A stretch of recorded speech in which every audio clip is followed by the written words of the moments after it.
Bonjour tout le monde, j'espère que vous allez bien.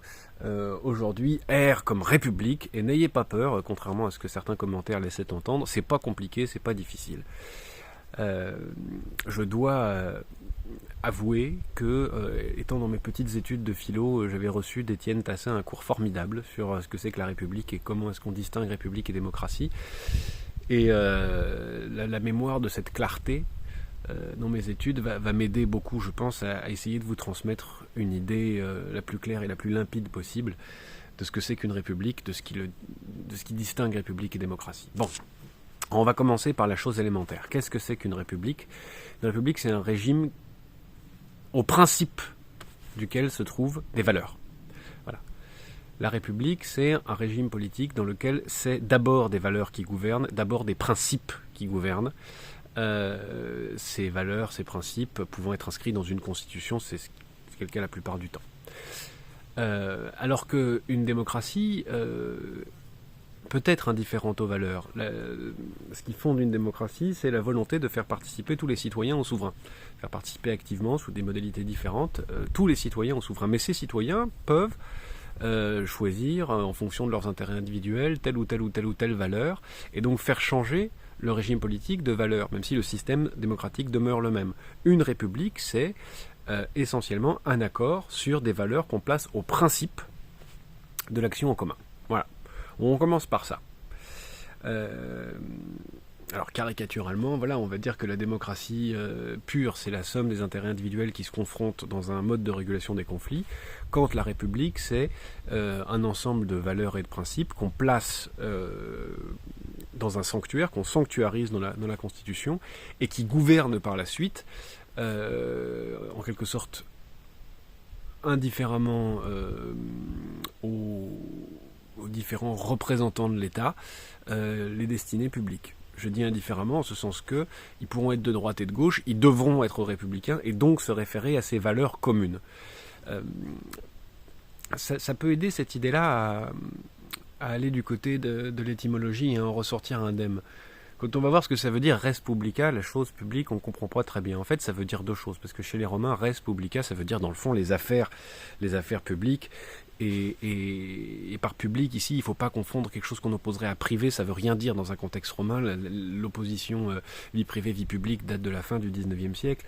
Pour les Romains, le public, c'est les affaires du peuple, les affaires de la totalité des citoyens. Bon, et les affaires, c'est vraiment les restes, c'est aussi bien les affaires que le bien. Donc en fait, on pourrait dire la République, c'est ce qui place à son principe le bien commun et les biens communs. Voilà, alors c'est peut-être un résumé que je fais là, mais c'est vraiment ça. La République, c'est un régime qui place en son principe le bien commun et les biens communs, les affaires du commun. Bon, alors une fois qu'on a compris ça, on comprend que c'est pas du tout à contre-emploi que des régimes aussi différents que la République démocratique du Congo, la République populaire de Chine, la République islamique d'Iran ou la République française s'intitulent République. Elles ont le droit de s'intituler République dès lors que elles considèrent que le bien commun s'incarne dans des principes qui sont ou religieux, ou communistes, ou etc. Bon. Alors on peut les critiquer au regard de ce qu'est la République française, mais il faut bien voir que la République française n'existe que parce qu'elle se caractérise grâce à un certain nombre de valeurs qui sont la République est une et indivisible, elle est sociale. On viendra à la République française plus tard. Bon.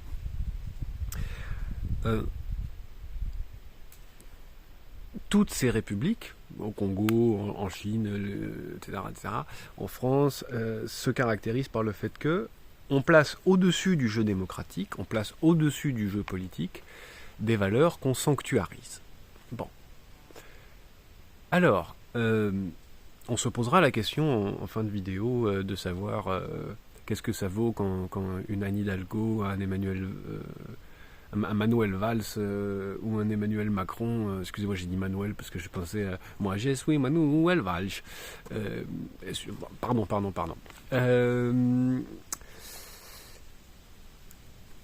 Donc qu'est-ce que ça vaut quand ils attaquent tel ou tel parti, la France Insoumise ou les écolos, d'avoir des problèmes avec la République? On verra ce que ça peut bien signifier une chose pareille. Oh, du vent.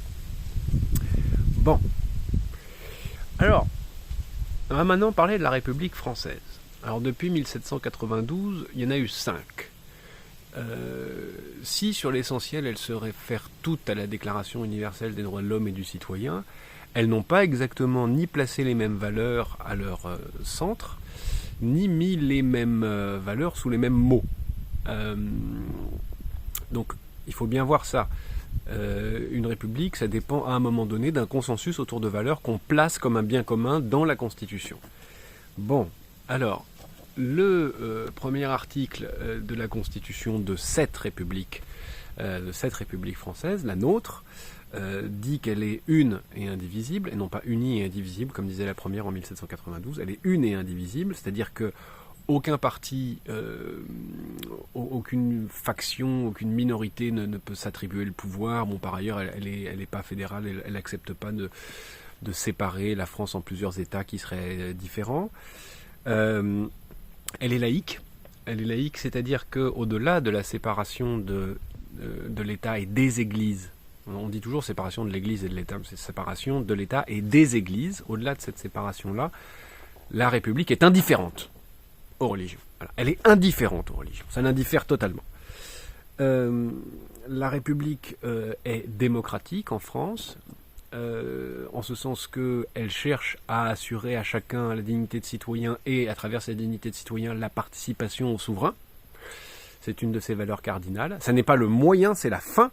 Ça n'est pas le moyen par lequel on assure la République, c'est une des finalités de la République. Bon. Et enfin, la République, c'est rigolo, elle est censée être sociale. La République est censée être sociale. Il ne s'agit pas de démocratie sociale, il ne s'agit pas de vie politique, par exemple à l'échelle de la vie au travail. Il s'agit de dire que la République cherche à assurer la plus grande égalité possible, au moins l'égalité de dignité entre les citoyens, et que par ailleurs elle cherche aussi à assurer, presque par nature, par essence, une forme de cohésion sociale qui ne tolère pas de trop grandes inégalités. Voilà. Donc maintenant vous avez compris que la République c'est un régime qui place à son principe des valeurs, que les valeurs de la République française, celles qui sont principielles, fondamentales, sont son union et l'indivisibilité de la France, la démocratie, la laïcité et la cohésion sociale, en tout cas le social. Partant de là, quand deux représentants du Parti Socialiste, trois d'ailleurs, puisque M. Macron en est un ancien, pas adhérent, allez, non, disons, quand Emmanuel Valls ou Anne Hidalgo accablent la France Insoumise ou les écologistes en leur disant vous avez un problème avec la République, vous n'êtes pas républicain, vous êtes anti-républicain, qu'est-ce que ça signifie ? Ça signifie que, soit sur la base d'un soupçon de proximité avec l'islam, soit, c'est surtout ça, dans l'idée qu'une trop grande tolérance favoriserait une forme de communautarisme, les membres de la France Insoumise ou de Europe Écologie Les Verts favoriserait une fragmentation de la République et donc irait à l'encontre du principe d'indivisibilité de la République. C'est ça que ça veut dire. Babi bobu. Bien entendu, on pourrait leur retourner le compliment, mais à plus d'un titre. On pourrait leur retourner le compliment en disant, en favorisant des discours de haine, des discours de stigmatisation, en faisant de la question de l'islam ou de la population musulmane une espèce de point de crispation générale dans toutes les problématiques politiques françaises. Évidemment, c'est vecteur de division. Et ça pourrait,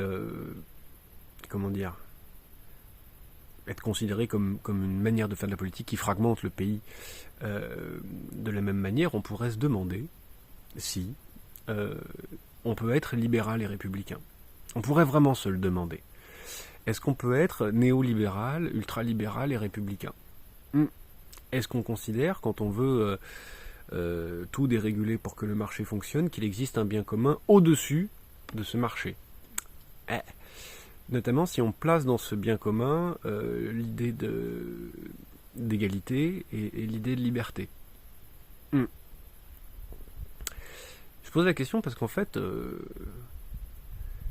sais pas moi, autoriser des gens au nom de leur profit à saccager des pans entiers du pays, que ce soit par des agressions sociales, des agressions écologiques, ça n'a rien à voir avec la liberté. Ça n'a rien à voir avec la liberté. Ça a à voir avec la possibilité qu'on ménage à des plus puissants de déployer leur puissance économique dans des formes de violence sociale et environnementale. Ça n'a rien à voir avec la notion de liberté, c'est-à-dire la possibilité d'être à l'origine de son droit, la possibilité d'être à l'origine de soi en réalité. Ça n'a rien à voir avec la liberté de l'entrepreneur que de lui ménager par des voies légales et administratives des normes extraordinairement nombreuses, des forces de l'ordre tout aussi nombreuses du fait des inégalités qu'on va créer, la possibilité d'exploiter et de faire violence au corps social et au corps naturel. Ça n'a rien à voir avec la liberté, c'est autre chose. Alors, on peut inclure dans les principes de la République la propriété privée, pourquoi pas.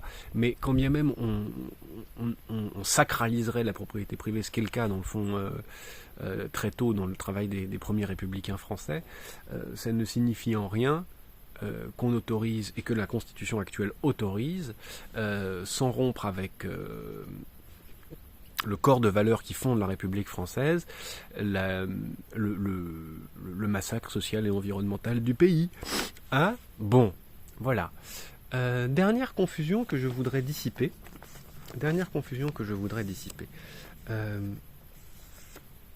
La notion de République n'est pas immédiatement corrélative de la notion d'état de droit. C'est pas vrai. C'est vrai en France, mais c'est pas forcément vrai dans toute République. De la même manière, la notion de démocratie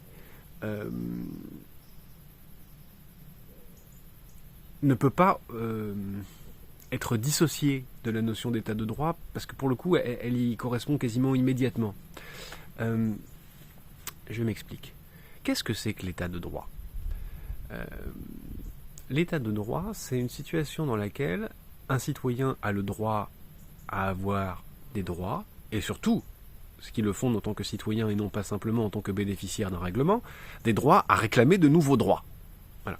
Un état de droit, c'est un état dans lequel il y a des citoyens de droit, des sujets de droit, c'est-à-dire des gens qui sont capables de produire leurs droits, d'avoir des droits, mais de les contester, d'en produire des nouveaux à travers la jurisprudence, à travers le travail parlementaire, à travers tout ce que vous voulez.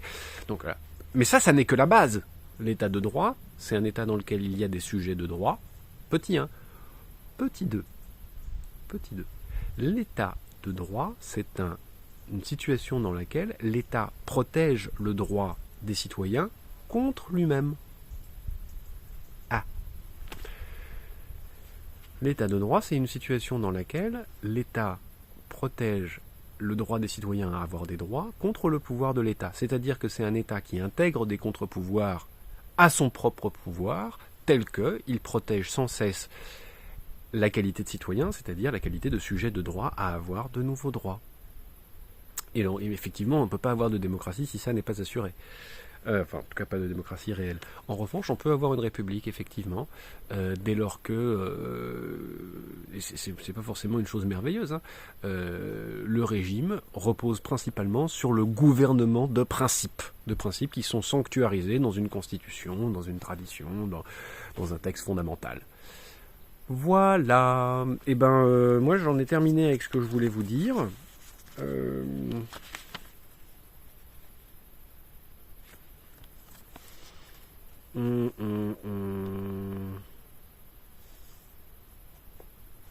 Oui, je crois. Dans ce cas-là, écoutez, amusez-vous bien. On se retrouve la semaine prochaine avec S. Salut tes joies. Allez, tchou.